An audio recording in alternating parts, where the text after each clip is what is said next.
রাধেশ্যাম জনিতা জয় গৌর। এত সময় গৌর কথা শুনছিলাম, এবার আমরা যাব লীলা আস্বাদনে। আর লীলা আস্বাদনে যাওয়ার আগে সবাই মিলে যেহেতু আমরা গৌর লীলা শুনবো, সেই কারণে আমরা একটা গৌরের ভজন শ্রবণ করব। জয় নিতাই জয় গৌর। চলুন যাই, আমরা সবাই মনটাকে নিয়ে শ্রীধাম নবদ্বীপ ধামে কলির ভগবান আমার গৌর হরির চরণ স্মরণ করে আসি। সুরধনির কিনারা সোনার নুপুর দিয়া পায় নাকি নাচে না গরি গো সুন্দর গৌরঙ্গরা। ওই সুরধনির কিনারায় সোনার নুপুর দিয়া পায় নাচে না গরি গো সুন্দর গৌরঙ্গরা। ওই সুরধনির কিনারায় সোনার নুপুর দিয়া পায় নাচে না গরি গো সুন্দর গৌরঙ্গরা। আহা সুন্দর, আহা সুন্দর গৌরঙ্গরা, নগরে গো সুন্দর গৌরঙ্গরা। ওই না সুরধনির কিনারায় সোনার নুপুর দিয়া পায় নাচে না গরি গো সুন্দর গৌরঙ্গরা। হরি বল হরি বল নিতাই গৌর হরি বল।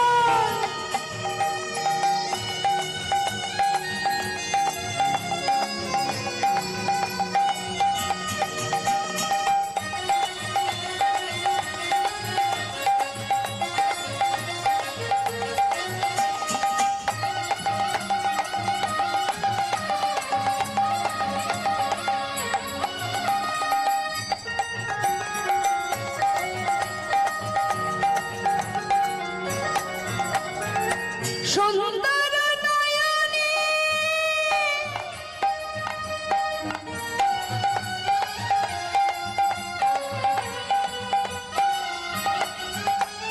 চায় গো রাজার পানে গো,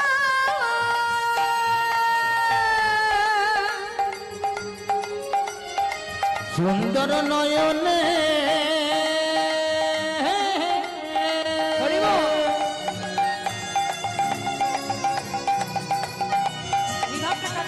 ওই না চাই গো রাজা পানে গো।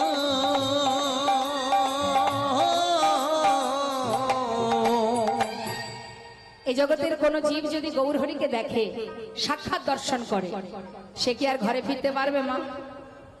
কিন্তু এটা হচ্ছে আমাদের দেখা। আর প্রভু যদি কারোর দিকে একবার লক্ষ্য দেয়, কারোর দিকে যদি তিনি একবার লক্ষ্য দেন, তার অবস্থা কি হবে? ঠিক এমন একটা ঘটনা ঘটেছিল নবদ্বীপ ধামে। প্রভু স্নান করছেন, দেহটা রয়েছে জলের তলায়, মুখটা উপরের দিকে। আর সেই সময় মা বিষ্ণুপ্রিয়া তিনি গেছেন গঙ্গায় স্নান করতে। প্রভুর সেই বদন কমলটা লক্ষ্য পড়েছে, আর গৌর হরিও ঠিক মা বিষ্ণুপ্রিয়ার দিকে লক্ষ্য দিয়েছে। ওই যে লক্ষ্য দিয়েছে, নারী জাতির যা ছিল মা সর্বস্ব তার চরণে সঁপে গেছে। তাই তো শাস্ত্রে বলছে যে প্রভু যদি কারোর দিকে একবার তাকায়, তার কি হবে? ও তার দেহ ছায়রা, তাই নাকি? এই দেহ ছায়রা মনটা লইয়া যায় নগরে গো সুন্দর গৌরঙ্গরা। ওই না সুরধনির কিনারায় সোনার নুপুর দিয়া পায় নাচে না গরি গো সুন্দর গৌরঙ্গরা। আহা সুন্দর গৌরঙ্গরা, সুন্দর গৌরঙ্গরা, সুন্দর গৌরঙ্গরা, সুন্দর গৌরঙ্গরা। দুটি বাহু তুলে নবদ্বীপ ধাম কি, শুভ রথযাত্রা কি, জয় জগন্নাথ দেব কি, জয় বলদেব কি, জয়। সুভদ্রা মাতা কি। জয়। নিতাই গৌর হরি বল হরি বল হরি বল। জয় নিতাই জয় গৌর। শ্রীধাম নবদ্বীপ ধাম, নবদ্বীপ চন্দ্র আমার গৌর হরি, যিনি কলিযুগে কলিহত জীবের লাগি তিনি হাতে ধরে পায়ে ধরে হরিনাম দিয়েছে। ওরে জীব, যদি একবার উদ্ধার পেতে চাস, মুখে হরিনাম জপ কর। আমাস্তে হরিনাম ছাড়া কলিজীবের নাহি আর ধর্ম, সর্বধর্ম সার নামে শাস্ত্র মর্ম। হরিনাম ছাড়া কলিজীবের আর গতি নাই, গতি নাই, গতি নাই। তা সেই করুণাময় গৌর হরি জীবের ঘরে ঘরে হরিনাম দিয়ে হঠাৎ তিনি নাম প্রচারের জন্য মা সচী মায়ের কাছ থেকে বিদায় নিয়ে, মাতা বিষ্ণুপ্রিয়ার কাছ থেকে বিদায় নিয়ে চিরতরে সন্ন্যাসী হয়ে চলে যান। কাদের জন্য মা? আমাদের জন্য। তিনি একবার নয় বারবার এসেছেন। কেন জানেন? সৃষ্টি করেন কে? সৃষ্টি করেন ব্রহ্মা, পালন করেন কে? বিষ্ণু, সংহার করেন কে? তাহলে একবার ভাবুন, তাহলে যিনি পালন করছেন ভগবান যুগে যুগে আসছেন আমাদেরকে পালন করার জন্য, ভালো রাখার জন্য, সুখে রাখার জন্য। কিসে তারা ভালো থাকবে? কারণ আমরা তো তার সন্তান, তারই সৃষ্টি। তাহলে আমাদেরকে ভালো রাখার তার দায়িত্ব। যেমন আমরা আমাদের সন্তানদের ভালো মন্দ চাই, কিসে ওরা ভালো থাকবে? সারা জীবনটা খাটছি কাদের জন্য? নিজের জন্য। পরিবার, ছেলে মেয়েরা ভালো থাকবে। তাহলে যিনি আমাদের পিতা, তারও একটা দায়িত্ব আছে। সে যুগে যুগে এসেছেন অবতার অবতীর্ণ হয়ে। কেন এসেছেন? যুগে যুগে জীবকে সঠিক পথ দেখাবার জন্য। আমরা যদি সঠিক পথের সন্ধান না নিই সেটা আমাদের ভুল, কিন্তু যে নিয়েছে সেই তো পৌঁছে গেছে মা। যার প্রমাণ ষড় গোস্বামী, নামাচার্য শিলা ঠাকুর হরিদাস, মুর্শিদাবাদ জেলার মস্ত বড় জমিদার লালা বাবু। চিন্তা করে দেখুন একবার, সকাল সকাল তারা নিজের পথকে বেছে নিয়েছে। যারা এখনো বোঝেনি তারা এখনো এই ত্রিতাপ জ্বালায় সংসারে ভোগ করছে। একটা ছিন্ন বসন পড়ে, তারা যেমন তেমন নয়, এক একজন বড় বড় জমিদার ছিলেন। তাহলে এত সুখ, আমরা যেমন সুখের আশায় মরে যাই সারা জীবন ধরে, তাহলে ভাবুন তো এত সুখ ছেড়ে তারা কেন চলে গেল? কি বুঝলো তারা? তারা বুঝলো কি কোনটা ঠিক কোনটা ভুল? তাদের বোঝার শক্তি দিয়ে তারা বুঝেছে। আমাদের সেই শক্তিটুকু নেই, তাই বুঝতে পারছি না। মনে মনে ভাবছি এখানেই বোধহয় সুখ। না, এখানে কোনো সুখ নেই। জগতে সেই হচ্ছে মহা সুখী সুখী, মহাধনে ধনী, যে যেন গোবিন্দ ধনে ধনী। তার প্রমাণ প্রিয় সখা সুদামা। সারা জীবন কষ্ট পেয়েছে যে সুদামা, সেই সুদামার জন্য সেই সুদামার জন্য ভগবান স্বর্গ মর্ত পাতাল সর্বস্ব ভক্তের ভক্তিতে তিনি এমন ভাবে বিভোর হয়ে গেছে যে সুদামার আনা চিড়ে মুখে দিচ্ছে একটু একটু করে, আর একটা একটা করে জায়গা সুদামাকে দিয়ে সঁপে দিচ্ছে। সেই সময় রুক্মিণী সত্যভামা গোবিন্দের কাছ থেকে চিড়েটুকু কেড়ে নিয়েছিলেন। হে প্রভু, তুমি একা কেন খাচ্ছ মহাপ্রসাদ, আমাদের দেবে না? কেড়ে নিয়েছিলেন। না নিলে ওই স্বর্গমর্ত পাতাল সবই সুদামাকে দিয়ে দিত। একটা সোনার প্রাসাদ বানিয়ে দিয়েছিলেন সুদামাকে ভগবান কৃষ্ণচন্দ্র। এই তো হচ্ছে ভক্ত।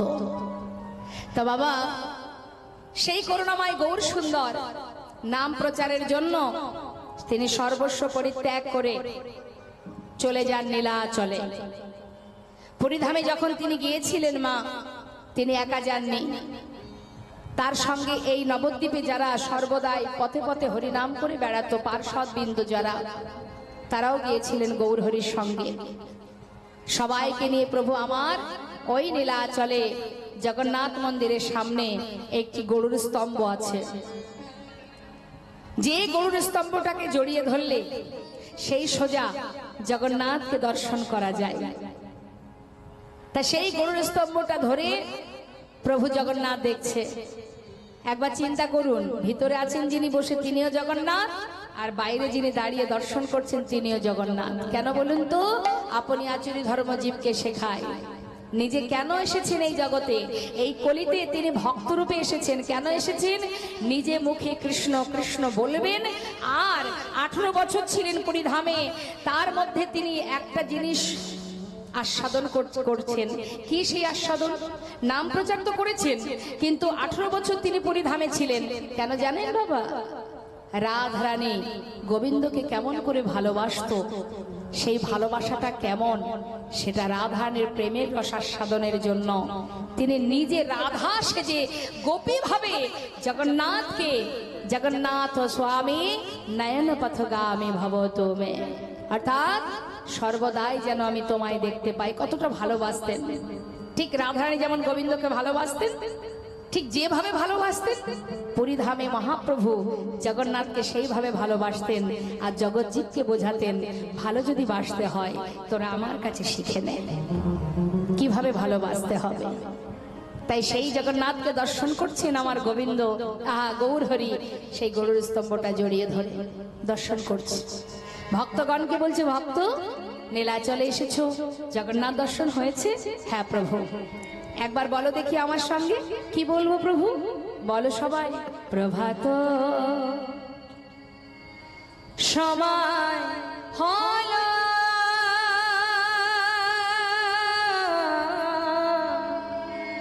সবাই কৃষ্ণ কৃষ্ণ বলো। ওই না প্রভাত সময় হলো,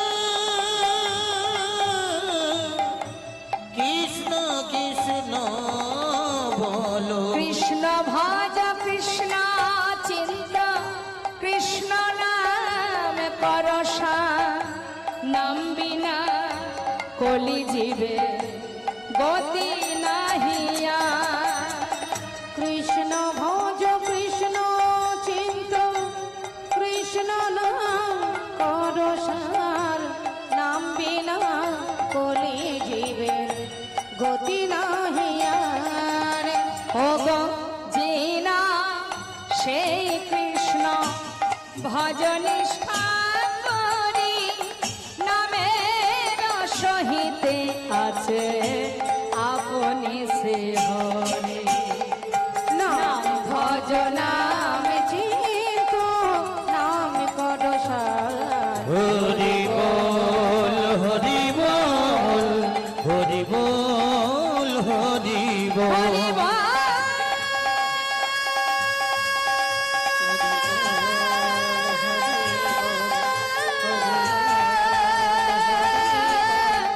হরি হরি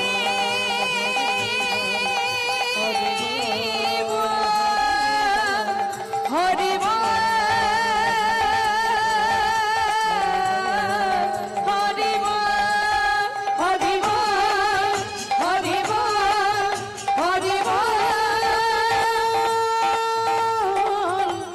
হরি হরি আনন্দে ভাবাই ভক্তগণকে নিয়ে প্রভু আমার আনন্দে মেতে আছেন। হঠাৎ তিনি অন্তরে জানতে পারলেন এক ভক্ত দূরে দাঁড়িয়ে আছে, সবাইকে নিয়ে আনন্দ করছে মা। হঠাৎ তিনি অন্তরে জানলেন এক ভক্ত দূরে দাঁড়িয়ে। এই তো হচ্ছে অন্তর্যামী, যিনি অন্তরের খবর রাখে। তোমার মধ্যে কি চলছে বা না চলছে আমরা না জানতে পারি, যিনি এখানে বসে আছেন তার কিছু জানতে বাদ থাকে না। তাই অন্তর্যামী যখনই অন্তরে জানতে পারলেন যে দূরে দাঁড়িয়ে এক ভক্ত কাঁদছে, আপনি যদি গোবিন্দ চরণ পাওয়ার জন্য কাঁদেন, আপনার অন্তরের যে বাসনা জগতের কেউ না জানলেও সে জানতে পারে মা। কিন্তু চাওয়াটা সঠিক হতে হবে। ভগবানের কাছে এমন কিছু চাইবেন না যে চাওয়াতে আমার মধ্যে অহংকার আসে। এমন কিছু চান যে চাওয়াতে জীবনে মানব দেহ পেয়ে হরি বলা তো হলো না, এতটুকু যদি প্রভুর কৃপা থাকে পাই, অন্তত পক্ষে এই জনমের হাজার অপরাধ দূরীভূত করে যদি তার চরণে পৌঁছাতে পারি। কৃপা করো প্রভু। আমরা সবাই অবুঝ, ভজন জানি না, সাধনে জানি না, তুমি তো করুণাময়। তুমি পতিত জীবকে উদ্ধার করেছো বলেই তোমার নাম পতিত পাবন। আমার মতো পতিতকে, আমার মতো পাষণ্ডকে কৃপা করে তোমার চরণে তুমি ঠাঁই দাও। পেয়েছি সাধের মানব জনম, কিন্তু তোমায় ভালোবাসতে পারলাম না। মনুষ্য বলে জন্ম পাই বা না পাই, অন্তত তোমার চরণে তুমি আমায় ঠাঁই দিও প্রভু। ভগবানকে পাওয়ার জন্য অর্থ প্রয়োজন নেই মা, কারণ এই বিশ্ব ব্রহ্মাণ্ড তারই সৃষ্টি। তাকে আমরা কি দিয়ে ভোলাবো? আমার তো কিছু নেই যে সেটা দিয়ে তাকে ভোলানো যায়। তাকে বশ করতে গেলে, তাকে নিজের করে পেতে গেলে, তাকে ধরে রাখতে গেলে একটাই উপায়, সেটা হচ্ছে দুফোঁটা চোখের জল। কারণ গোবিন্দ সব সহ্য করতে পারে, ভক্ত যদি তার জন্য কাঁদে তিনি সইতে পারেন না। হরিবল হরিবল। কোন ভক্ত যদি দুফোঁটা বাড়ি পরিশোধ করে,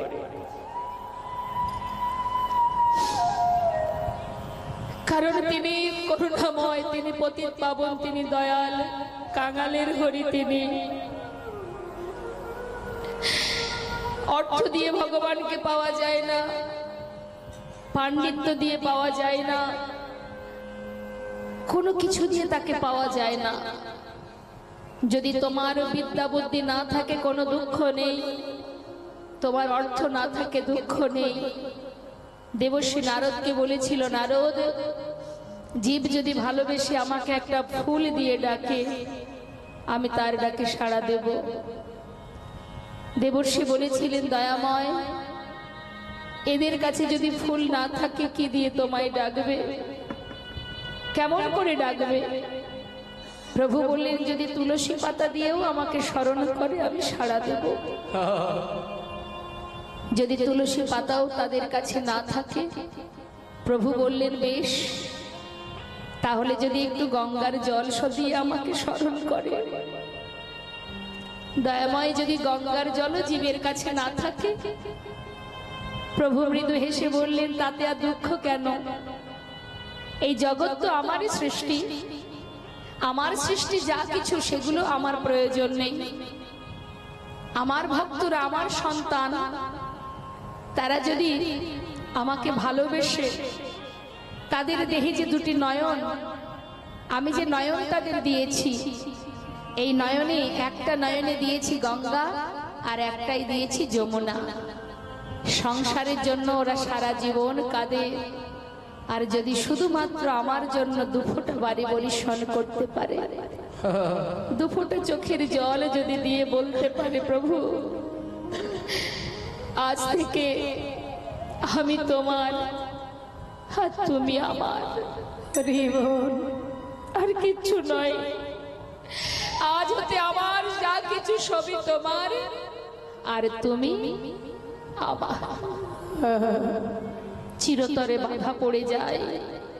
কারণ ভক্ত আমার মাতা, ভক্ত আমার পিতা, ভক্ত আমার গুরু, আদর করে নাম দিয়েছে আমার নাম বাঞ্ছা কল্পতরু। ভক্ত দিলে খাই, না দিলে আমি উপবাস যাই। ভক্তের হাতেই প্রেমের ডুরি, ভক্ত আমাকে যেদিকে ঘোরায় আমি সেই অন্তরে জামি। অন্তরে জানতে পেরে ছুটে গেলেন সেই ভক্তের কাছে। কে তুমি? দূরে দাঁড়িয়ে কাঁদছো কেন? কি নাম তোমার? আমার নাম গোবিন্দ ঘোষ। কার কাছে এসেছো? নীলাচলে জগন্নাথ দর্শনে? না প্রভু, আমি তোমার কাছে এসেছি। কেন? আমি তোমার সঙ্গী হব। কেন? আমার সঙ্গী কেন হবে? দয়াময়, আমার বলতে যা কিছু সর্বস্ব ত্যাগ করে শুধু তোমার সঙ্গী হব বলে ছুটে এসেছি। আমাকে তুমি ফিরিয়ে দিও না। দেখো, যে আমার সঙ্গী হতে চায় তার যে সারা জীবন কষ্ট পেতে হয়, তার থেকে সেই ভালো না ঘরের ছেলে ঘরে ফিরে যাওয়া। যাও, ঘরে চলে যাও, আমার সঙ্গী হতে যেও না। কারণ যে আমার সঙ্গী হবে তাদের যে কষ্ট আর কষ্টই পেতে হবে। দয়াময়, তোমার সঙ্গী হব এটাই আমার কাছে বড় কথা। তাতে কষ্ট আসুক সুখ আসুক, আমার তাতে কোনো দুঃখ নেই। এটা হচ্ছে ভক্তের চাওয়া। তুমি যেমন রাখবে আমি তাতেই শান্তি। শুধু তোমার কাছে বাসনা, যেন তোমার চরণ থেকে আমাকে দূরে রেখো না, তোমার কাছে রেখে দাও। যেই না সঙ্গী করে নিয়েছে মা, সেই থেকে শুরু হয়ে গেল পরীক্ষা। পদে পদে ভক্তকে ভগবান একবার নয় বারবার পরীক্ষায় রাখেন। কেন? দেখি তো ভক্ত আমাকে কতটা ভালোবাসে, পরীক্ষা করে। পরীক্ষায় এবার গোবিন্দ ঘোষ একটার পর একটা পরীক্ষা দিতে শুরু করলেন। গোবিন্দ, বলো প্রভু, নীলাচলে এসেছো, জগন্নাথকে দর্শন করেছো? দয়াময়, তুমি কার কথা বলছো? ওই তো মন্দিরে যে আছে জগন্নাথ। তুমি যার কথা বলছো সে তো চলতে পারে না, কিন্তু আজ আমি যাকে দর্শন করছি প্রভু, সে তো সাক্ষাৎ চলতে পারে, কথা বলতে পারে। গৌরহরি কিন্তু কথাটা শুনলেন মা, কারণ উদ্দেশ্য করে বলেছে কাকে? গৌরহরিকে। কিন্তু গৌরহরি বুঝেও না বোঝার ভান করলেন। ও গোবিন্দ, নীলাচলে আবার সাক্ষাৎ জগন্নাথ কোথায় দেখলে তুমি? শুনবে, তুহু জগন্নাথ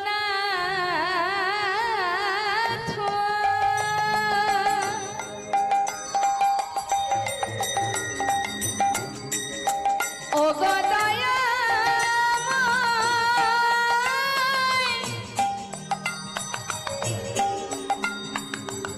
তুমি হলে জগন্নাথ, তুমি হলে তুমি আমার মা। দেখুন, আমরা যে ভক্তের কথা শ্রবণ করব, সেই ভক্ত ভগবানকে ভালোবেসেছিলেন।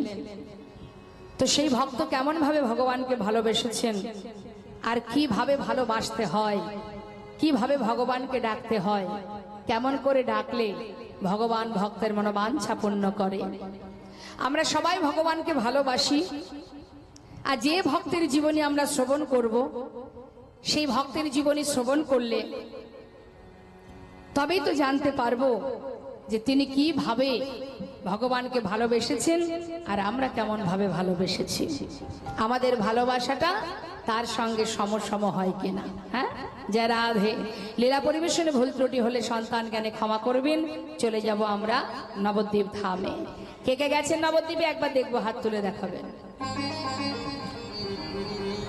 কলিযুগে আমাদের দুটো কাজ মা, এক জগন্নাথের প্রসাদ পাওয়া, আর এক গৌর হরির দেওয়া মধুমাকা হরিনামামৃত আস্বাদন করা। এই দুটো কাজ যদি কেউ করতে পারে, তার ভব জ্বালা দূরীভূত হয়ে, পাপ তাপ দূরীভূত হয়ে কৃষ্ণ চরণে তার স্থান হয়। জগন্নাথের প্রসাদ সবাই পাবেন, কেউ যেন বঞ্চিত হবেন না। নমঃ কলিযুগ সর্বযুগ সার। প্রণাম করছে কাকে? কলিযুগকে। কারা প্রণাম করছে? বৈষ্ণবরা। যে কলির পদে পদে দোষ, তাকে প্রণাম করছে ভক্তগণ, বৈষ্ণবগণ। হে কলিযুগ, তোমার চরণে আমার শতকোটি প্রণাম। কেন প্রণাম করছে মা? যার পদে পদে দোষ, কলির অনেক দোষ, তথাপিও তাকে প্রণাম করছে। কেন জানেন? যার অনেক দোষ থাকে তার একটা হলেও ভালো গুণ থাকে, তাই না মা? তা কলির তো অনেক দোষ। দেখবেন আমাদের বাড়ির ছেলে মেয়েরা বা বাড়ির কোনো ব্যক্তি বা পাড়ার কোনো ব্যক্তি যদি ভুল করে, আমরা কিন্তু কলির দোষ দিই। কলির ছেলে, কলি যুগ, কলি বলে এই অবস্থা, মানে সব কিছুতেই কলির দোষ, আমাদের কোনো দোষ নেই। তাহলে যে কলির এত দোষ, তাকে মহাজনগণ প্রণাম জানাচ্ছে কেন? বললেন তার যে একটা বিরাট গুণ আছে। ভালো গুণ কি? খারাপ গুণ তো আছে, ভালো গুণ কি? খারাপ গুণগুলো আগে বলি, আমাদের কি অবস্থা সেগুলো আগে বলি। राम भक्त तुलसीदास कलम दिच्छेन सच कहे तुम्हारे लट्ठा झूठ है जगत भुलाए गौरस गली गली फिर सुरा बोई चलो बिकाए गाभी को दोहे कुत्ता को पाले बाछड़ी रह जाए भूखा संबंध को अच्छा खिलाए लेकिन बाप रह जाए भूखा चोर के छाड़े साधु के बांधे पतिक को लगाए फांसी हाय रे कलियुग तेरी तामाशा दुख लगे और हासि আমাদের দুরবস্থাগুলো একটু শোনো।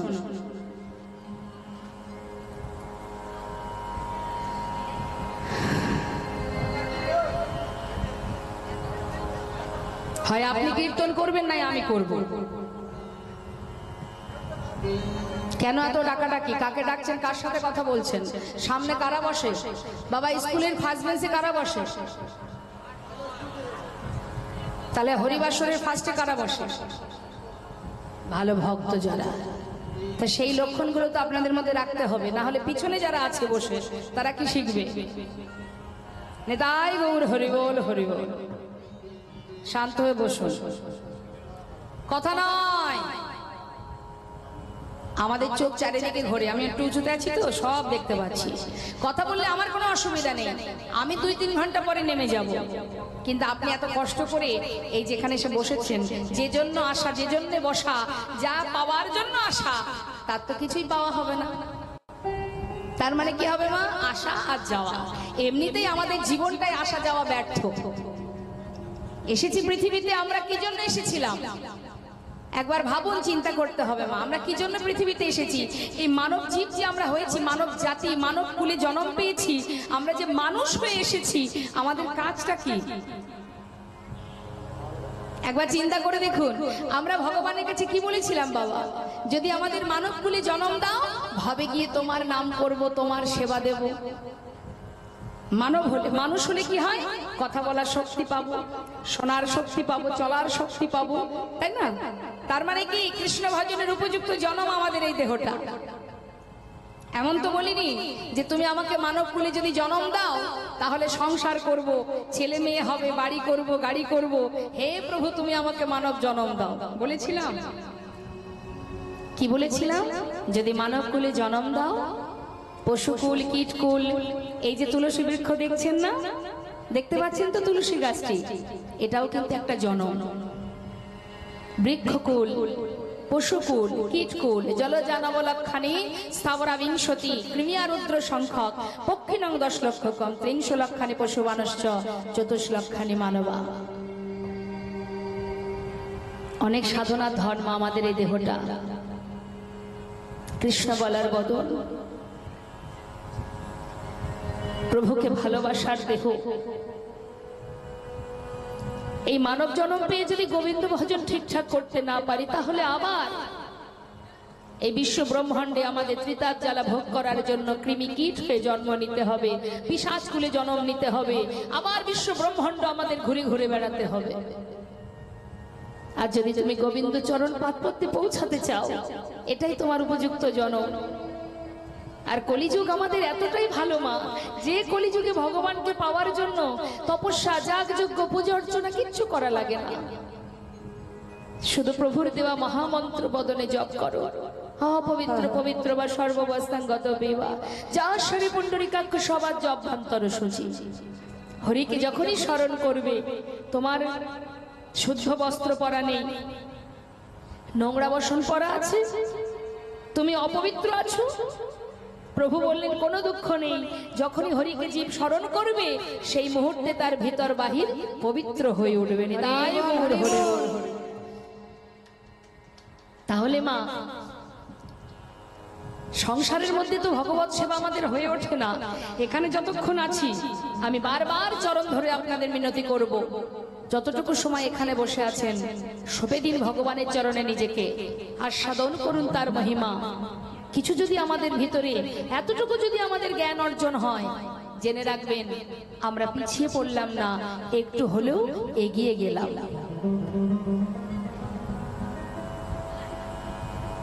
শাস্ত্রে বলছে, কলি হত জীবের কি দুরবস্থা, সচ্চা কাহে তোমারে লঠা। কলিযুগের জীব, তাদের এমন দুরবস্থা, এমনই তাদের অবস্থা যেটা বলে শেষ করা যাবে না। বললেন, জীব যদি সৎ পথে চলে, সত্য কথা বলে, তাকে পদে পদে আঘাত পেতে হচ্ছে। ভালো কথা বললে, সত্য কথা বললে বিপদ। চোখের সামনে যদি আপনি দেখেন যে একজন মারাত্মক অন্যায় করছে, দেখেও আপনি বলবেন আমি কিছু জানি না। সত্য কথা বললে হয়তো আপনার প্রাণটাও চলে যেতে পারে। তাই মাগো, ঝুঠা জগৎ ভোলাই, জগৎটাকে ছেয়ে রেখেছে, এটা ঘোর কলি। সেই জন্য তো জগন্নাথ মন্দিরে ইন্দ্রদম্ন রাজা বলেছিল, যখন ঘোর কলি আসবে, জীব সাধন ভজন আর করতে পারবে না। করতে দেবে না কলি। তাই জীব ভজন সাধন করতে পারুক বা না পারুক, অন্তত তোমার প্রসাদটুকু যদি সেবা করে তবুও তো সে তোমার চরণ পাদপদ্মে পৌঁছাতে পারবে। হরি বল, হরি বল। তাই দেখবেন মা, পুরীধামে একবার নয়, পুরীধামে জগন্নাথের সেবা হয়।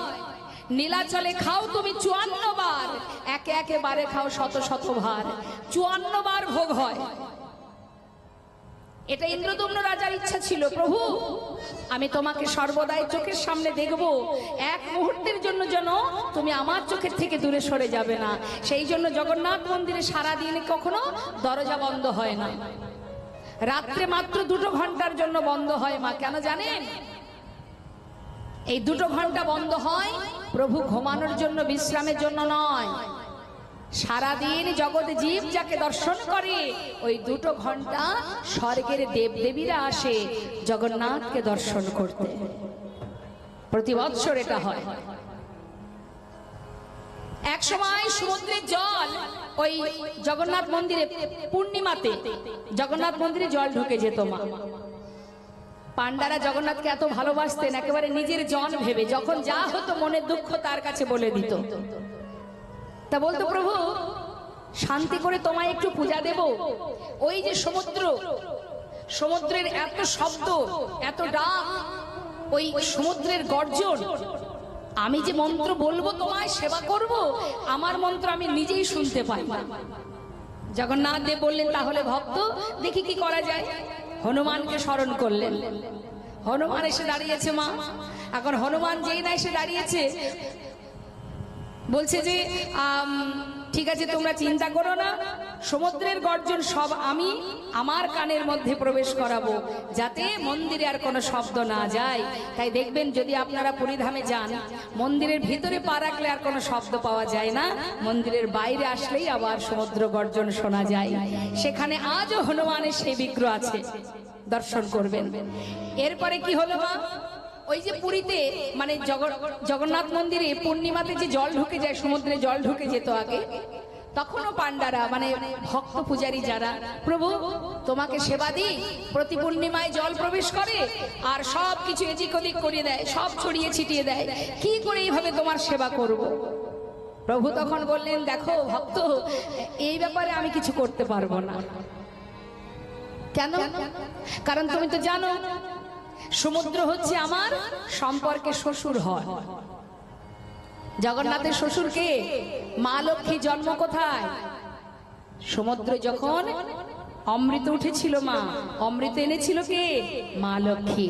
তাহলে সম্পর্কে কি হয় সমুদ্র? শ্বশুর মশাই। বলে শ্বশুর আসে আমাকে দেখতে, এ ব্যাপারে আমি কিছু করতে পারবো না। পান্ডারা তখন সবাই মিলে হনুমানকে বললেন যে এখন কি করা যায়। হনুমান বললেন, এই সমস্যা থেকে সমাধানের পথ দেখতে হবে।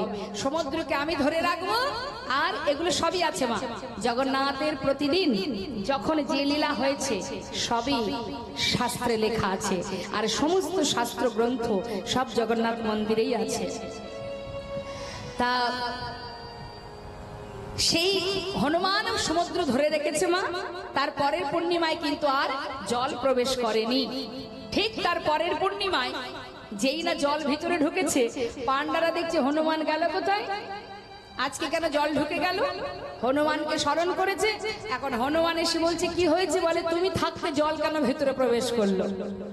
তখন হনুমান বলছে, দেখো এই প্রতিদিন তোমাদের এই মন্দিরে প্রসাদ পাই তো, তাই মাঝখানে হঠাৎ মনে হলো যে একটু মুখের স্বাদটা পাল্টাবো, সেই জন্য এই নীলাচল ছেড়ে আমি একটু অযোধ্যায় গিয়েছিলাম। আর সামান্য একটুখানি সময়ের জন্য অযোধ্যায় গেলাম, তার মধ্যে সমুদ্রের জল ঢুকে গেল। তখন পান্ডারা বললেন, তোমাকে আর ছাড়বো না, তোমাকে আমরা ধরে রাখবো, আষ্টে পিষ্টে বেঁধে রাখবো। তাই রজ্জু দিয়ে, দড়ি দিয়ে হনুমানকে বেঁধেছিল, যেটা আজও আছে মা। নীলাচল মন্দিরের সামনে দেখবেন হনুমানের মন্দির আছে, সেখানে সেবা হয়। তো গেল এটা কারণ। এখন জগন্নাথ দেবের একটু অসন্তুষ্ট, কারণ সমুদ্রকে হনুমান বেঁধে রেখেছে তো, তা জগন্নাথ দেব তিনি কিন্তু অসন্তুষ্ট। প্রভু রেগে গেছেন। পান্ডাদের বলছে, ভক্ত তোমরা এ কি করলে? আমার শ্বশুর সে যদি আমাকে দেখতে আসতে না পারে, সে তো আরো রেগে যাবে, তোমরা কি করলে? তখন পান্ডারা বললেন, প্রভু তুমি চিন্তা করো না, তুমি ভেবো না, এর একটা উপায় আমরা বের করব। কি উপায়? না, প্রতি পূর্ণিমাতে সমুদ্র আসবে না, তোমাকে নিয়ে যাব সমুদ্র তটে। সেখানে নিয়ে যাবার পর সেখানে অনুষ্ঠান হবে, একটা উৎসব হবে, তারপর তোমাকে আবার মন্দিরে নিয়ে আসবো।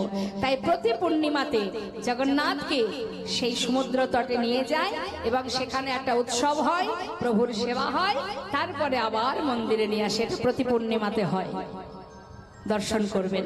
এরকম অনেক অনেক লীলা আছে মা। একবার ইন্দ্র, দেবরাজ ইন্দ্র, তিনি এসেছেন জগন্নাথ মন্দিরে প্রসাদ পেতে। এখন প্রসাদ পাবে কোথায়? দোকান আছে না, প্রসাদ যেখানে বিক্রি হয়, সেখানে গিয়ে বলেছে আমাকে একটু অন্ন দাও, একটু ডাল দাও, একটু রসা দাও। প্যাক করেছে, প্যাক করে যখন নিয়ে যাচ্ছে, মানে প্যাকটা হয়ে গেছে, তখন দেবরাজ ইন্দ্রের হাতে দিয়েছে মা। এবার ইন্দ্রের হাতে যেই না দিয়েছে, ইন্দ্রদেব কিন্তু কোনো টাকা পয়সা দেয়নি। হ্যাঁ, এখন সেই দোকানদার বলছে এই যে পয়সা দাও। এখন ইন্দ্রদেব সে মনে মনে ভাবছে, দেবরাজ ইন্দ্র সে ভাবছে পয়সা আবার কি জিনিস, ভগবান আবার পয়সা টয়সা অত কিছু, আরে আমাকে টাকাটা দেবে না, তুমি যে প্রসাদ নিলে টাকা দাও। এখন সে তো টাকা কিছু দিচ্ছে না, সে চলে যাচ্ছে। যখন চলে যাচ্ছে, এখন পান্ডারা কিন্তু দেখবেন, পুরী ধামের পান্ডারা তারা কিন্তু যেমন তেমন নয়, ধরেছে পাঁচু পাঁচু ছুটতে শুরু করেছে, ছুটতে ছুটতে যাচ্ছে। এবার হঠাৎ দেখছে সে কিন্তু ইন্দ্রদেবকে চিনতে পারছে না। হ্যাঁ, তখন ইন্দ্রদেব বলছে দেখো আমি হলাম ইন্দ্র, আমি দেবরাজ, দেবতাদের রাজা, আমি ইন্দ্রদেব। তা বলছে তুমি ইন্দ্রদেব হওয়া যাই, আমি তোমাকে বিশ্বাস করি না, তুমি আমাকে টাকা দাও। তখন দেখছে হঠাৎ ঐরাবত হাতির পিঠে উঠে বসেছে ইন্দ্রদেব। তখন তো বিশ্বাস হয়েছে মা। হ্যাঁ, যেই না বিশ্বাস হয়েছে, ইন্দ্রদেব যে পথে চলে গিয়েছিলেন, ওই হাতির পিঠে চেপে যে পথে গিয়েছিলেন, যেটাকে বলা হয় কি স্বর্গদ্বার। নিতাই গৌর হরিবোল হরিবোল। দেখবেন পুরী ধামে গেলে সবাই বলে না যে এই পথে গেলে স্বর্গে যাওয়া যায়। একথা কেন বলে? ইন্দ্রদেব ওই পথে ঐরাবতের পিঠে চেপে গিয়েছিলেন স্বর্গে, তাই সেই জায়গাটা আজও আছে, স্বর্গদ্বার যেটাকে বলা হয়। হ্যাঁ, এরকম সুন্দর সুন্দর লীলা আছে জগন্নাথকে নিয়ে। তা মা শাস্ত্রে বৈষ্ণব মহাজন বললেন, কলিযুগে কলিহত জীব প্রতিটা মুহূর্ত অপরাধ করে যাচ্ছে।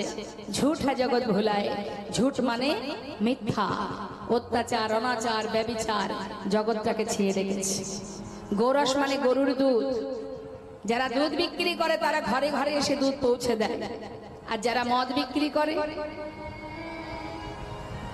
তাকে কি দরজায় দরজায় আসতে হয়? বরং আমাদের মতো সাধারণ জীব, সে যদি এখান থেকে 50 কিলোমিটার দূরে গিয়েও বসে, আমাদের মতো সাধারণ জীব সেইখানে ছুটে যায়, অর্থ টাকা পয়সা দিয়ে সেই সুরা কিনে সুরা পান করে মাতালের ন্যায় একটু একটু করে শেষ হতে যায়। শুধু তাই নয়, সম্বন্ধ কো আচ্ছা খিলায় লেকিন বাপ রহে যায় ভোখা। দেখবেন যে মায়ের 5টি পুত্র সন্তান, সেই মায়ের শেষ জীবনটা বৃদ্ধাশ্রমে কেটে যায়। আর বাড়িতে কোনো আত্মীয় স্বজন এলে কি করে তাকে খুশি করব তাই নিয়ে আমরা চিন্তায় ব্যস্ত থাকি, তাই না মা? কিভাবে খুশি করব, কিভাবে তাকে আনন্দ দেব। কিন্তু নিজের মাতা, যে মা একটু একটু করে সন্তানকে মানুষ করেছে, ছেলে বড় হয়ে বিদেশে গিয়ে চাকরি করছে, মানুষের মতো মানুষ করেছে মা, বৃদ্ধাশ্রমে একটি ঘর ভাড়া নিয়ে মাস গেলে হাজার হাজার টাকা দিয়ে রেখেছে মাকে। মা তুমি এইখানে থাকবে, খাওয়া পড়ার কষ্ট নেই, প্রতিদিন মালা জপ করো, ভগবানের সেবা করো, আমি তো চললাম বিদেশে, আমার সঙ্গে তোমায় যেতে হবে না। বলুন তো মা বাবা শেষ জীবনে কি চায়? সন্তানকে মানুষ করার পরে মা বাবা কি চায়? যে আমার শেষের দিন কটা আমি বৃদ্ধাশ্রমে থাকবো? না তো, কি চাই? একটু ভালোবাসা, সন্তানের এবং পরিবারের একটু ভালোবাসা। তাই তো শাস্ত্রে বলছে, তুমি কার চিন্তা করছো, কার কথা ভাবছো তুমি? যে তোমার কথা ভাবে না ততদিন ভাববে তোমায়, যতদিন তোমার সামর্থ্য থাকবে। যেদিন সামর্থ্য ফুরিয়ে যাবে, যেদিন ক্ষমতা ফুরিয়ে যাবে, যেদিন চলার শক্তি হারিয়ে ফেলবে, সেদিন তাদের কাছে বোঝা হয়ে দাঁড়াবে। জগতে একজন আছে মা, যে মৃত্যু কাল পর্যন্ত তোমার কাছে আছে, শুধু তুমি দেখতে পাচ্ছ না তাকে, তোমার দেখার নয়ন নেই, তাই সবাই তোমায় ছেড়ে চলে গেলেও একজন আছে পরিবার যে পৃথিবীতে পাঠিয়েছে তোমায়, আবার নিয়ে যাওয়া পর্যন্ত সেই থাকবে তোমার কাছে। রাজসভায় মাতা দ্রৌপদীর যখন বস্ত্র হরণ হয়, ভাবুন না বাবা একবার, যেদিন বস্ত্র হরণ হয় সেদিন দ্রৌপদীর পঞ্চ স্বামী ছিলেন কাছে, ছিলেন গুরুজনরা, তাই না? একবার ভেবে দেখুন, সেই মাতা দ্রৌপদীর বস্ত্র হরণের দিন তার আপনজন যারা ছিল, কেউ কি তার সম্মান রক্ষার্থে ছুটে এসেছিল? একজন এসেছিল। তাই জেনে রাখবেন, কখনো ভাববেন না যে আপনার কেউ নেই। কেউ না থাকলেও আপনার একজন আছে, যে বিপদ থেকে, যে সুখে আছে, দুঃখে আছে, ভালো মন্দে সর্বদাই আছে। শুধু তুমি একবার তার প্রতি নির্ভরশীল হও।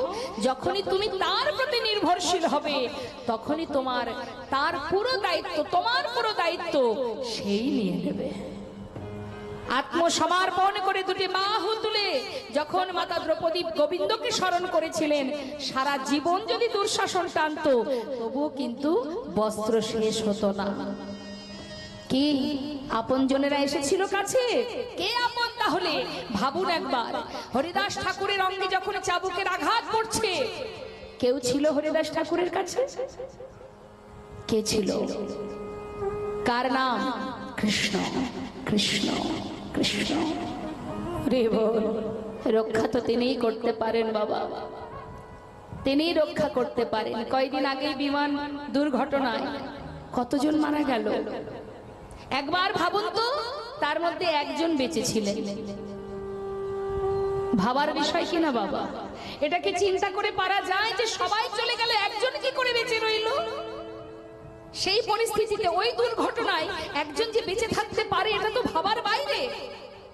কিন্তু তার যে এখন সময় আছে, তিনি যদি মারেন, কারোর সাধ্য নেই তাকে বাঁচানোর। আর তিনি যদি রাখেন, পৃথিবীর কোনো বিপদে, কোনো কিছুই, কোনো শক্তি তাকে মারতে পারবে না। নিতাই গৌর হরি বল, হরি। তাই তো বৈষ্ণব মহাজন বললেন, ওরে ধন্য কলি যুগ ধন্য, অবতীর্ণ আমার শ্রী চৈতন্য। একবার সবাই মিলে মহামন্ত্র জপ করব আমরা। দুবাহু তুলুন দেখি সবাই, জগন্নাথের চরণ স্মরণ করে, আত্মনিবেদন করে, দুটি বাহু তুলে যার দেওয়া দেহ তার চরণে সঁপে দিয়ে প্রাণ ভরে একবার মহামন্ত্র জপ করুন। আমার জন্য নয়, যার যার নিজের জন্য। সবাই মিলে গাইবেন। তুলুন হাত, সবাই তুলুন, প্রত্যেকে তুলবেন। ভগবান যাকে যাকে হাত দিয়েছে গোবিন্দ সেবার জন্য, সেই হাত থাকলে অবশ্যই তুলবেন। হরে কৃষ্ণ, হাতে তালি দিয়ে জোরে জোরে এমন ভাবে গাইবেন প্রভু জগন্নাথ যেন শুনতে পান। আমি শেষ করব, আপনারা গাইবেন। হরে কৃষ্ণ, হরে কৃষ্ণ, কৃষ্ণ কৃষ্ণ হরে হরে, হরে রাম, হরে রাম, রাম রাম হরে হরে, হরে কৃষ্ণ।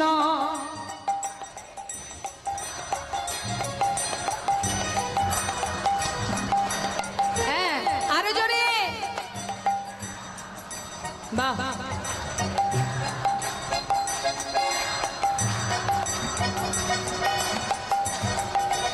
এ হরে কৃষ্ণ, হরে কৃষ্ণ, কৃষ্ণ কৃষ্ণ হরে হরে, এ হরে রাম, হরে রাম, রাম রাম হরে হরে, হরে কৃষ্ণ।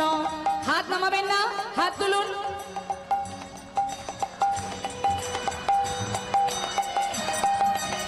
হরি বল।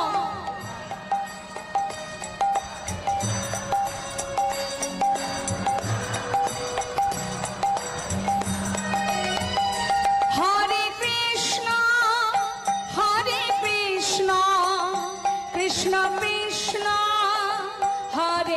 হরে হরে রাম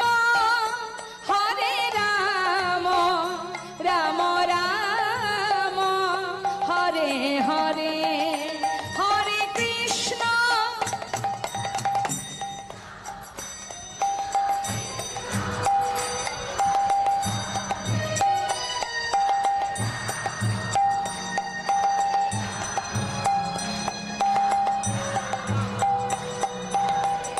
হরি বল এ হরে কৃষ্ণ হরে কৃষ্ণ কৃষ্ণ কৃষ্ণ হরে হরে হরে রাম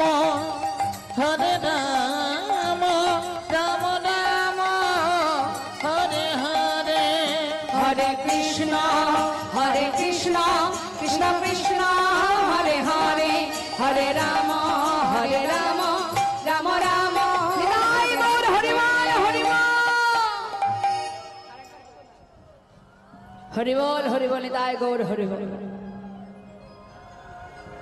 হরের নাম এব কেবলম কলো নাস্তেব গতিরন্যথা। শাস্ত্রে বললেন ধন্য কলিযুগ ধন্য অবতীর্ণ আমার শ্রী চৈতন্য। কলিযুগে ধ্যান তপস্যা যাগ যজ্ঞ পূজা অর্চনা কিছুই করা লাগবে না। জীব যদি মহামন্ত্র জপ করে আর যদি গুরুচরণ আশ্রয় করতে পারে আর জগন্নাথ দেবের প্রসাদ যদি সেবা করতে পারে জীবের হাজার অপরাধ দূরীভূত হয়, ভগবত কৃপা লাভ হয়। আসুন, এত সময় আমরা গৌর কথা শুনছিলাম, এবার আমরা লীলার মধ্যে গৌর কথাই শুনবো, কিন্তু তার আগে যে পদ আমরা শ্রবণ করছি সেই পদ যিনি লিখেছেন মহাজন, তার চরণে প্রণাম জানাবো। জয় রাধে। এ তৃণ ভুবনী আনন্দে ভরিল, এ তিন ভুবনে আনন্দে ভরিল, উঠিল মঙ্গল এ তিন ভুবনে আনন্দে ভরিল উঠিল মঙ্গল কহে প্রেমানন্দে এমন গৌরঙ্গে, কহে প্রেমানন্দে এমন গৌরঙ্গে, রতি না জনমিল কহে প্রেমানন্দে এমন গৌরাঙ্গে রতি না জন্মিল আহারতি